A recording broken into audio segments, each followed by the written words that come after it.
kata naawatan dan nga isalakan kaya nga arami din na Isus kata masapol nga matay iso na ijay cross tapno may karo din jay basbasol tayo hanla nga dagit jay Israelites nga amin nga tao. So pananutan tayo nga kanayon lagi pa tayo nga kanayon nga ti paggapuan ti mensahe tayo kat sasaon niya ko Dios minusaon niya ko Dios han tayo nga arami din jay message tayo. Lagi tidak duma kata ipangibas-basangan dia ti message da kata dagi jay leaders da so ano niya ti ibaga ti leaders da ijay nga tong position ti grupo da iso ti suruton da nga mensahe han nga agapo ijay sasaw niya po Dios iso ano uray no saan na isurat ijay sasaw niya po Dios kat iso ti surod da ngam tayo ti paggapuan ti mensahe tayo sasaw niya po Dios na. Imaykan ba? Itopiko, iti-mission tayo kati trabaho ni Kristo ijay cross. So sa subject ni mission tayo katso ta obdanan ni Kristo si cross.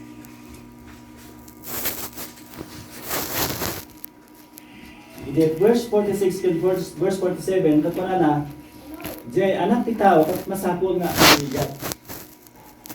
Para na masapol nga lakamon na dirigat. Dito tinarigat nga maawatan dagiti disciples ili. Iso nga masapol nga lokatan ni Apo Jesus ti panunod da mino pa nakaawat da. Nawaray da tayo kasapulan tayo nga maawatan magtiminsay niya Apo Jesus iti Biblia. So nga kasapulan tayo nga agrilay iti kanang isuro panang tud iti pakaawat babaan ni Holy Spirit tayo. Iso nga agrilay tayo nga kanayon, agkaharag tayo nga kanayon nga Apo Dios tulungan nak kat maawat at dito mensahe. Iso tunggal ag-adal tayo iti Sundays tunggal agbasa tayo iti sasaw ni Apo Dios. Iwatan tayo kini Apo Dios nga lokatan na ti panunod tayo kat maawatan tayo dagiti mensahe na. Kat ti topic kat jay trabaho ni Kristo ijay cross. By His death, He paid the penalty that we deserve, satisfying God's perfect justice, so that He is free to offer a pardon to anyone who trusts in what Christ did on His behalf. Diyan pa nakatay ni Kristo, iso tinangkod na iti umat niya po Diyos iti basol. Niya po Diyos pa talagang kagura na launay iti basol. Kagura na launay iti basol. Iso nga, uray mo po na tayo nga basbasin nga basol kata kagura niya po Diyos niya. Iso madusaan na nga dusaan tinagbasol. Uray mo po na tayo nga basit ti basol na. Kanya po Diyos kata talaga nga holy iso na. Awan pulos tinagbasolan na. Niya po Isos kata pulos nga awan ti uray basit nga basol na. Iso nga, iso na katalaga nga holy siya. Holy iso na. Kata dito yung holiness na, justice na, at masapol nga inak diya At diya pa nakatay ni Kristo, tinatinakan na. So nga inatay ni Kristo, ijay cross nga, puna na, dito iti panang nagharap iti basol, nakinak niya po sa Kristo. Iti nag-ayos diya dara ni Jesus, ijay cross. So nga, laglagi pan tayo dito no, sumampot ti Lord's Supper. So nga, mangan tayo ti tinapay, mangan tayo ti aday ti tasa, nga mga panagip, nga dis Kristo pat natay, nga iso na kata iso tinangtod na iti umot niya po Diyos iti basol tapno jay pakadusaan tayo kumakat maawan babaan jay panakatay ni Kristo.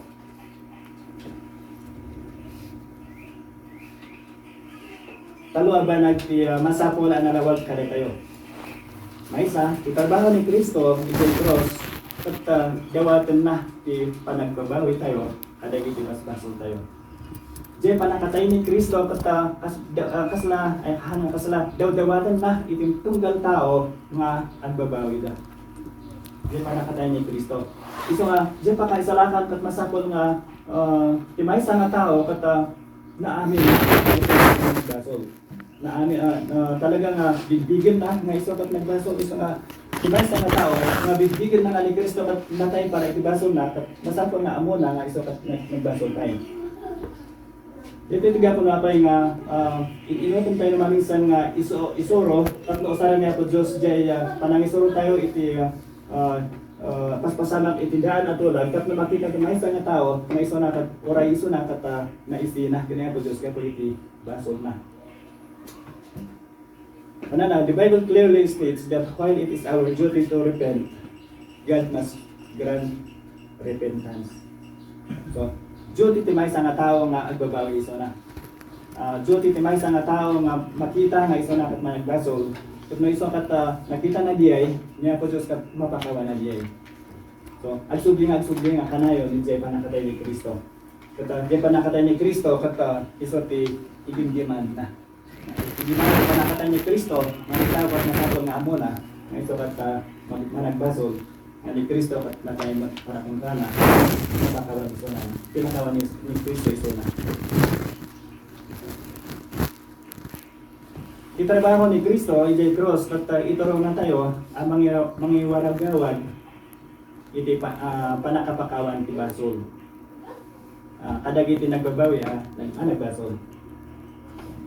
Ngunit may isang tao, kat nagbabawi ti basol na naamin na nga, talaga nga, iso na kat awal ka mabali na nga aramidin, kat makasubli ka nga po Diyos, kat mapakawan nga po Diyos. Mabali na ibagamat kadakwada nga, niya po Diyos ti nang pakawan ti pinakawan na napakawan niya po Diyos isa na.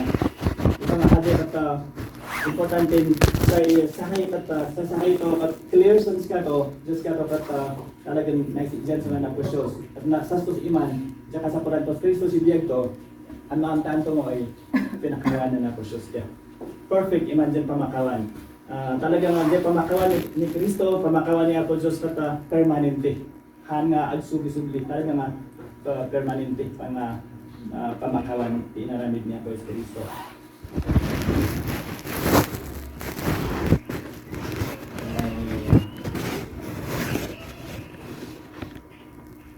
The Lord's words beginning at Jerusalem tells us that there is no sinner that God cannot save. That God cannot save.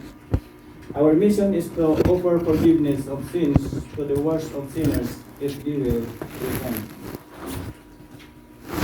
At na imbaga niya pa Jesus na beginning at Jerusalem. Kapot ijay Jerusalem kata may nga maibaga nga worst ti inarabid da. Kapot oray no nagadu ti warnings nga handa pa mga ipapatay ni Kristo ijay cross kata inaramid dalanta. Iso nga oray no nakita dagi ijay taga Jerusalem nga ni Kristo kata awan temadi nga nararamid da ngam impapilit da nga mailansay iso na ijay cross. Iso nga worst di ko mga napasama ngam kuna nakata i-proclaim nyo ti repentance beginning ijay Jerusalem kahit nasawan uray dagi ijay grabe ti narabid da nga basol kata mabalin nga pakawanan ni Apo Dios. So oray no dagi ijay madmadi mo tirik na tayo kadakwada gaputa maditi naramid na kada tayo kasapulan da landa ni Kristo iti biyag da kasapulan gamit nga agbabawi iti basol da tano nagbabawi da kat akawan na isuda ni Apo Dios perfect nga pakawan ni Apo Dios isuda. Tapos may katlo itrabaho ni Kristo ijay cross kat iturong na tayo mangijaya o ino mangi offer iti panaka pakawan ibasol dagiti nagbabawi managbasol itinaga ni Jesus in Jesus name panana. Kailangan tao mangiasig iti tao kanya Apo Dios kat ni Jesus lang. Awan ti mga salatan dito ilubong ngam ni Jesus lang awan sa balik. Awan ti nagan tapno mapakawan ti basol dagiti ti tao ni Jesus lang. Una na iti Acts chapter 4 verse 12. There is salvation in no one else, for there is no other name under heaven that has been given among men by which we must be saved. So, sa kasidahan ka dito, sa ito mga sa igmusyosan ng katoling ka, magsigan nga tsingara nga na sa Kristo. Oray ni sa Kristo, ada iso na pa lang dito lubong para na I am the way, the truth, and the life. No one comes to the Father except through me. Para ni Jesus Christ. Iso nga, awan kita dumanagan. Tatlo mapakawan naman sa tao, kasakulanda na Iso Kristo lang, ibigyan. We are to go in Jesus' authority, proclaiming who He is and what He has done. Hanang kamay sa nga importante nga maamuan kita o no sino ni Jesus Kristo. Masapol nga kamay sa nga tao kat clear kadakwada nga ni Jesus kat haan nga tao lang. Nga ni Jesus kat haan nga ada tinagapuan na. Kaya tinaduma nga ang grupo kung na dapat ada tinagapuan ni Jesus. Nga iti pinagpaiso na, masapol nga maamuan tayo ani Jesus kat talagang Jesus kat eternal. Awan tinagapuan na. Awan tinagapuan na. Iso na kat eternal past and eternal future. Awan ti pagpakinggan na. Tapos masapol nga maamuan ti tao, ani Jesus kat Diyos na lang. Masapol nga maamuan ti tunggal maisa. Ada tayo, kan dali ti tao nga isurwan tayo, masapol nga maamuan da. Ni Jesus Kristo lang ti ni Jesus Kristo kat Diyos kan tao mat lang. Sa Haji Raison dun importante mantan ni skata dun ni share ni sana na precious no share.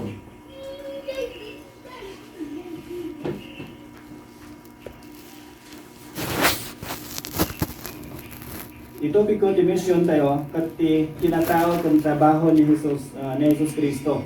Amang ijayjaya iti pamakawan adang iti agbabawi ama nagbasol babaan itinagan ni Jesus. So sa topic tayo ni Ulay, pang-share tayo ni Maptang Sherang so tayo parang nasalakan si Kristo, dyan mismo ubda to sa masas siya si Kristo nga mga sadahan siya. So nga ti pagapuan, ti mission tayo kat sao niya po Diyos. Ti saritaan, ti mission tayo kat itrabaho ni Kristo. So ada pa mga lipitatan nga ipagapuan, timinsahe tayo nga kanayon sao niya po Diyos. Kasi timinsahe tayo, timission tayo, timinsahe timission tayo, kasi trabaho ni Kristo ay J. Cross. Isakupan, timission tayo, kasi tiintiro alugong. Uray no aduti na naduma-duma tao nga maka-amamo to ni Kristo, ada pa ilang tinasurok nga 2 billion nga awan ti gundaway da. Nakangag itinay mabot ni Jesus. Ni man at baka andun ni 7 billion ito si Inderon Lubo. At sa pansya, siguro baka mga 2 billion mo believers na mga 3 billion iingit ng isa na napusyos, na waray 2 billion pa lang ipingit ng isa na napusyos. Kahit nasawan, nag-adubay lang, nga awan pa lang pulos di gundaway da, anak ang iti sa sawan niya po Diyos. Awan pulos tinangod dia ni Kristo masapol nga maamuan da maiso ti mga salakan da talaga nga pulos na handa nga nangod iso nga kasapulan da tayo kasapulan sa ito kaya rapi din lagi niya daduman so nga inurugi tayo dito yung kasapulan nga at kararag tayo niya po Diyos nga kanayon para palagi sa tao nga handa nga nakalimag dito sa sao niya po Diyos. Panunutin tayo ti church timaysa nga church local church timaysa nga aramitin da kat mangiwaragawag iti naibag adamag may pamdip ni Kristo iti intiro alubong kuno kadagiti amin at tao dito lubong.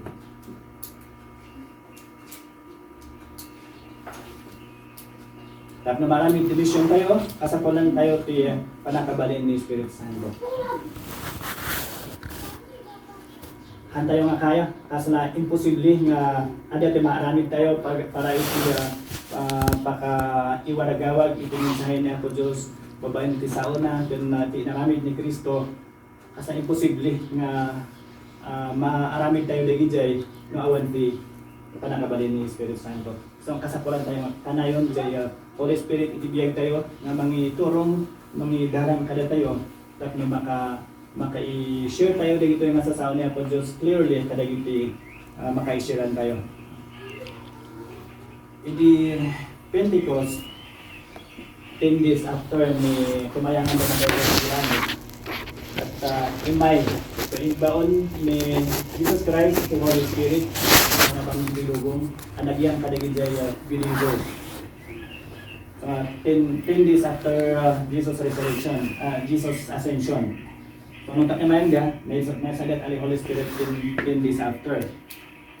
Ngam itata manipud idi no timay sa nga tao kata naamin da na managbasol kat namati da nga ni Kristo timay salakan da kanta agyan nga diretso ni Holy Spirit itibiyag da. Kanana, on the day of Pentecost, 10 days after Jesus' ascension, He sent the Holy Spirit on His followers in fulfillment of this promise. Since that day, all who repent and trust in Christ receive the Holy Spirit at the moment of salvation. So, may isang tao pat na nakitanan nga managbasol iso na nakitanan nga si Kristo lang sa mga salatan na agyan ng Holy Spirit yung na diretso na yan. Hana nga orayan, hana nga masapol nga ikararagan ti may isang tao tapno maawat na ti Holy Spirit. Basta nung namati isunan, may salakan isunan, at agyan ni Holy Spirit yung na. Ngayon tapno makatrabaho ni Holy Spirit kada tayo, masapol nga itulok tayo ang kanayon nga igalan na.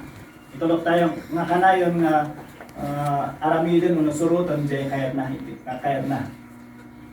Ako na. But we must learn to walk in the Spirit, depending on His strength, doing nothing to grieve or quench His fullness and power in our lives. So ang kasapulan ladta nga magna tayo, agbiag tayo, iti kayat na.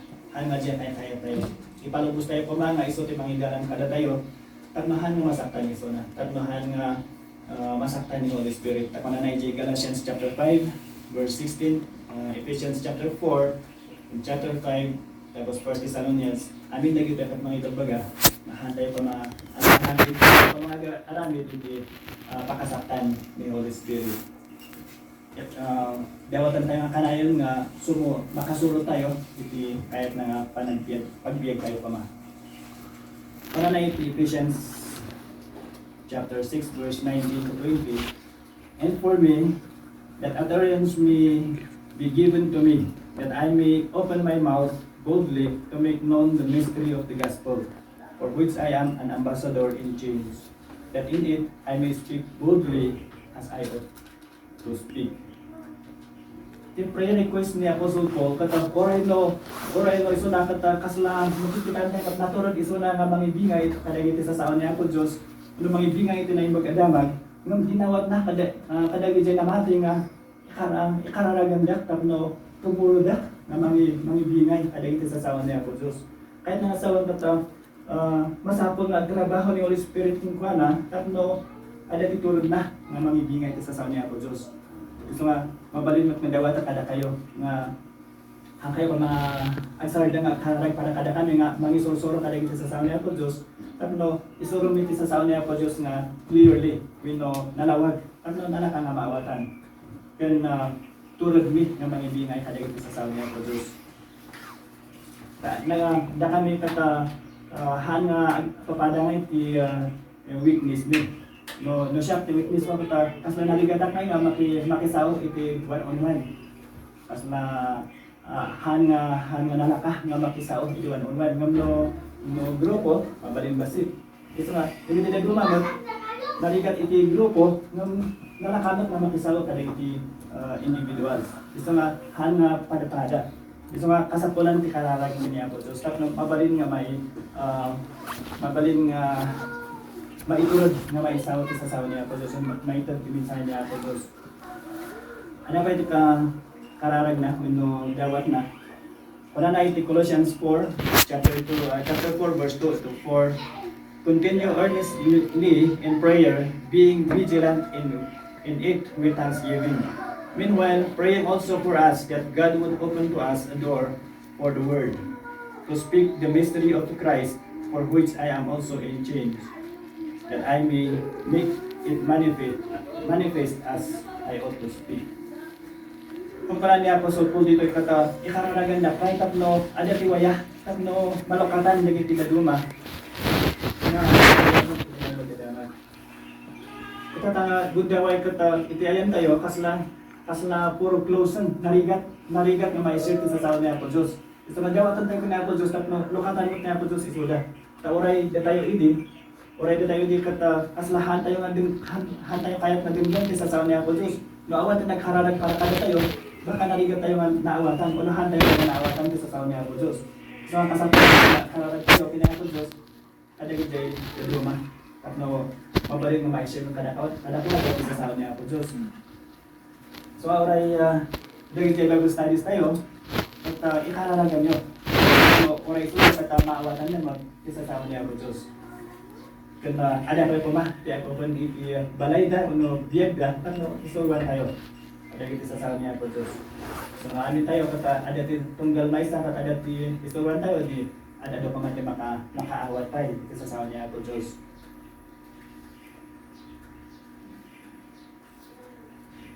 Ask God to keep you focused on your mission. So, madawatan tayo na po Diyos at makapokus tayo.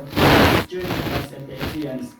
Gawatan tayo kina po Diyos nga makapokus tayo sa mission niya po Diyos nga ito nakarayo. Ask God for opportunities to be witness. Gawatan tayo kina po Diyos nga maadan tayo pamaitigod daway nga makaibig ngayon ada ito yung mensahe niya po Diyos para ito pa nagbabawi kaya pa nakaamuda iti inaramid ni Cristo J. Cross. Pray for world missions. Antay pa ma-insardam nga, ikararagan mo tayo dyan mission organizations, kanda dyan haantay ng mga natin, haantay na kami, kada dito sa sao niya po Diyos, no, ada mo tigod daway da, mamakami dito sa sao niya po Diyos. Tapos, give to missions. Mga tayo magkakaray to missions. Dito tiga po na pa yung naisagis ni Piman nga, ada ko mati, tulungan tayo nga missionary, sa baling kultura at na makatulong tayo adapt tayo atas LTFC and city missions. Salamat tayo po Diyos na adapt yung isang missionary nga na-adapt tayo at mabalik tayo nga tulungan o rin yung pasiklaan. So hantay pa mga sayangan party iti church dito eh. Tapos pray about being involved yourself in missions. So, ma-involve tayo. Manya mabalik tayo marami din.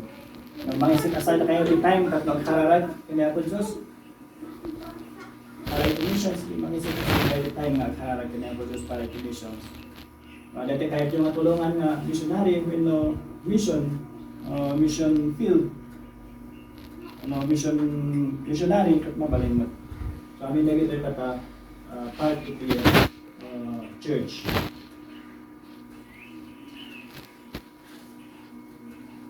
So, hatangag na kayo sa kita mo.